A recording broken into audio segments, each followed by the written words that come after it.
ನಮಸ್ಕಾರ ಎಲ್ರಿಗೂ. ಇವತ್ತು ನಾನು ಪಾಲಕ್ ಸೊಪ್ಪು ಹಾಕಿ ಬಜ್ಜಿನ ಯಾವ ರೀತಿ ಮಾಡೋದು ಅಂತ ತೋರಿಸ್ಕೊಡ್ತಾ ಇದ್ದೀನಿ. ಅದಕ್ಕೆ ಒಂದು ಅರ್ಧ ಕಟ್ನಷ್ಟು ಪಾಲಕ್ ಸೊಪ್ಪನ್ನ ಕ್ಲೀನಾಗಿ ತೊಳೆದ್ಬಿಟ್ಟು ಸಣ್ಣಗೆ ಕಟ್ ಮಾಡಿ ತೊಗೊಂಡಿದ್ದೀನಿ. ಇಲ್ಲಿ ನಾನು ಪಾಲಕ್ ಸೊಪ್ಪನ್ನ ಜಾಸ್ತಿ ತೊಗೊಂಡಿದ್ದೀನಿ. ಒಂದು ಬಟ್ಲು ಈರುಳ್ಳಿನ ಸಣ್ಣಗೆ ಕಟ್ ಮಾಡಿ ತೊಗೊಂಡಿದ್ದೀನಿ. ಕೊತ್ತಂಬರಿ ಸೊಪ್ಪು, ಹಾಗೆ ಕರಿಬೇವಿನ ಸೊಪ್ಪು, ಒಂದು 7ರಿಂದ 8 ಮೆಣಸಿನ್ಕಾಯಿನ ಸಣ್ಣಗೆ ಕಟ್ ಮಾಡಿ ತೊಗೊಂಡಿದ್ದೀನಿ. ಹಾಗೆ ಶುಂಠಿ ಬೆಳ್ಳುಳ್ಳಿ ಪೇಸ್ಟ್ ಹಾಕೋತಾ ಇದ್ದೀನಿ. ಶುಂಠಿ ಬೆಳ್ಳುಳ್ಳಿ ಪೇಸ್ಟ್ ಹಾಕೋದ್ರಿಂದ ಫ್ಲೇವರು ಚೆನ್ನಾಗಿ ಕೊಡುತ್ತೆ, ಅದಕ್ಕೋಸ್ಕರ. ಹಾಗೆ 1 ಸ್ಪೂನ್ ಜೀರಿಗೆ, 1 ಸ್ಪೂನ್ ಅಜ್ವಾನ ಹಾಕೋತಾ ಇದ್ದೀನಿ. ಒಂದು ಅರ್ಧ ಸ್ಪೂನಷ್ಟು ಅಡುಗೆ ಸೋಡಾನ ಸೇರಿಸ್ಕೊತಾ ಇದ್ದೀನಿ. ಹಾಗೆ ರುಚಿಗೆ ತಕ್ಕಷ್ಟು ಉಪ್ಪು. ಇಲ್ಲಿ ನಾನು 1-2 ಸ್ಪೂನು ಎಣ್ಣೆನ ಬಿಸಿ ಮಾಡಿ ಹಾಕೋತಾ ಇದ್ದೀನಿ. ಎಣ್ಣೆ ಬಿಸಿ ಮಾಡಿ ಹಾಕೋದ್ರಿಂದ ತುಂಬಾ ಕ್ರಿಸ್ಪಿಯಾಗಿ ಬರ್ತವೆ ಬಜ್ಜಿ, ಅದಕ್ಕೋಸ್ಕರ ಇದನ್ನು ಸ್ಕಿಪ್ ಮಾಡೋಕ್ಕೆ ಹೋಗಬೇಡಿ.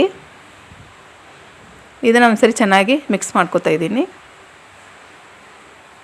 ಈಗ ಮಳೆಗಾಲ ಟೈಮ್ ಆಗಿರೋದ್ರಿಂದ ಸಾಯಂಕಾಲ ಏನಾದರೂ ಸ್ನ್ಯಾಕ್ಸ್ಗೆ ತಿನ್ಬೇಕು ಅನ್ನಿಸ್ತಾ ಇರುತ್ತಲ್ವ, ಆ ಟೈಮಲ್ಲಿ ನಾವು ಇದನ್ನು ಮಾಡ್ಕೋಬೋದು. ಒಂದು 10 ನಿಮಿಷದಲ್ಲಿ ಮಾಡ್ಕೋಬೋದು. ಇದಕ್ಕೆ ನಾನು ಈಗ 1ರಿಂದ 1.5 ಬಟ್ಲು ಕಡಲೆ ಹಿಟ್ಟನ್ನ ಸೇರಿಸ್ಕೊತಾ ಇದ್ದೀನಿ.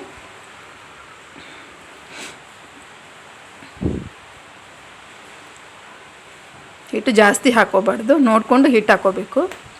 ಈ ಥರ ಚೆನ್ನಾಗಿ ಮಿಕ್ಸ್ ಮಾಡ್ಕೋಬೇಕು.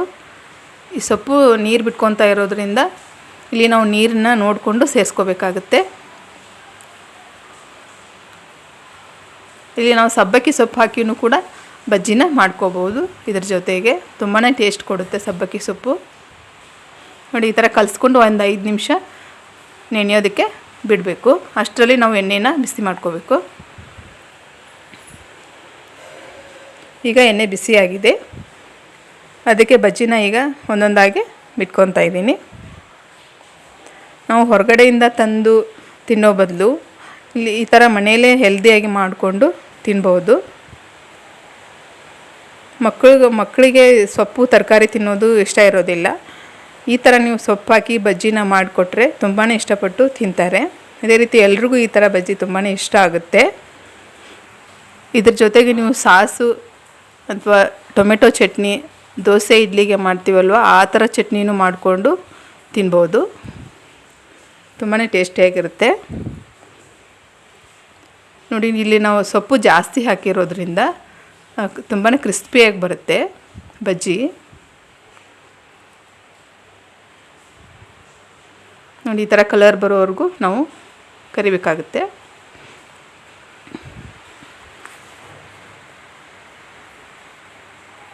ಈಗ ಬಜ್ಜಿ ರೆಡಿಯಾಗಿದೆ.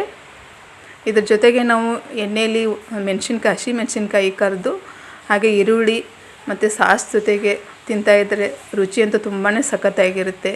ಎಲ್ರಿಗೂ ತುಂಬ ಇಷ್ಟ ಆಗುತ್ತೆ ಈ ಥರ ಬಜ್ಜಿ.